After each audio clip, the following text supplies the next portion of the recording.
All right, everyone. Welcome back to another video. Last time, if you read the description of the video got cut off. I'm not really sure why. Sometimes it just does that when I'm recording. I don't know why. But, so we're going to finish. We're going to pick up where I left off. It ended right about here, saying about French artillery applies to German attacks. And it's showing both of these pictures. We'll go over all this again. But, yeah.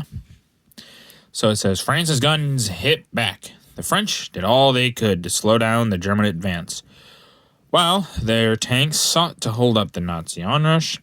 Oh, I just slipped there. Allied planes ceaselessly battered the German communications and the mobile French 75mm guns, using armor-piercing shells, accounted for many of the enemy's vehicles. Picture at the top, camouflaged French guns pounding the unseen invaders, while below, a heavy caliber gun is directing its fire against an advancing tank column. Here we see that gun firing into the unseen enemy, as we can clearly tell. And then this is a gun shooting into a tank column. These guns are scary, in my opinion. Like, the fact, like, these things could just obliterate whole groups. It's crazy to think of how, like, devastating the weaponry was. It says, RAF over Germany. The Ruhr is bombed. June 2nd to 6th, 1940. RAF over Germany. Besides maintaining unceasing air attacks on the communications of the advancing Germans in France, during the first days of June, RAF bombers nightly raided oil depots, factories, and other military objectives in the industrial centers of North Germany. And many Ruhr and Rhineland towns, more than 400 bombs were dropped in one raid on a Frankfurt oil depot on June 4th.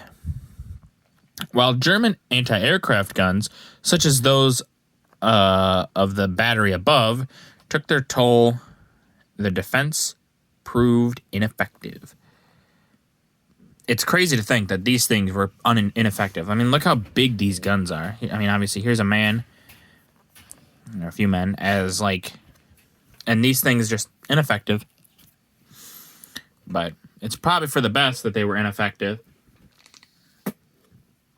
Means the RAF were getting their jobs done with not as much trouble as they would have expected, probably. The battle for Paris begins, June 5th, 1940. Drive towards the French capital. On June 5th, the Germans opened a furious drive on the Weygand line. A heavy artillery and tank attack, followed up by 500,000 infantrymen, covered by dive bombers, was thrust from the region of Amiens and Laon towards Compiègne. French anti-tank defenses hurriedly improvised through support by tank and air counterattacks could do little or nothing to stem the drive. The picture shows German infantry leaving cover to follow up the advance. Yeah, the drive on Paris, obviously, they will capture it, and it's crazy to think the amount of effort they put into it.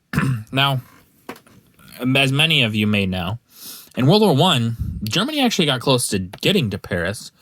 So some people, while probably worried, were thinking, oh, this will just be a repeat of last time. There was at one time at the very beginning where Germany actually almost took Paris in World War I. So I'm sure the French thought, okay, we can do this. Even if they get close, we can hold them off like we did last time. But obviously this time would be a little different. Italy declares war on the Allies. June 10th, 1940. Mussolini's stab in the back. Italian non-belligerency ceased on June 10th when Benito Mussolini in a speech in Rome, declared war on Great Britain and France. President Roosevelt hailed the Duce's choice of the blackest hour in France's history as a stab in the back. In the picture above, Italian troops are marching down the Passo Romano in Rome after Mussolini had concluded his speech. Yeah, and we make jokes on Italy's behalf because they weren't as effective this war as they should have been.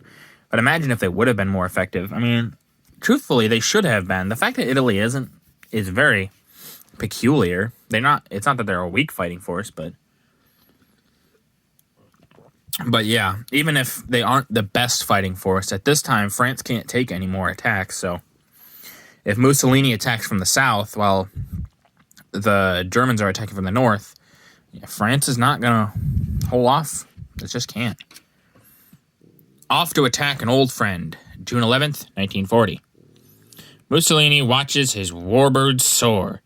Italy's Duce in the company with staff officers watching his planes take off on their first bombing raid on French territory.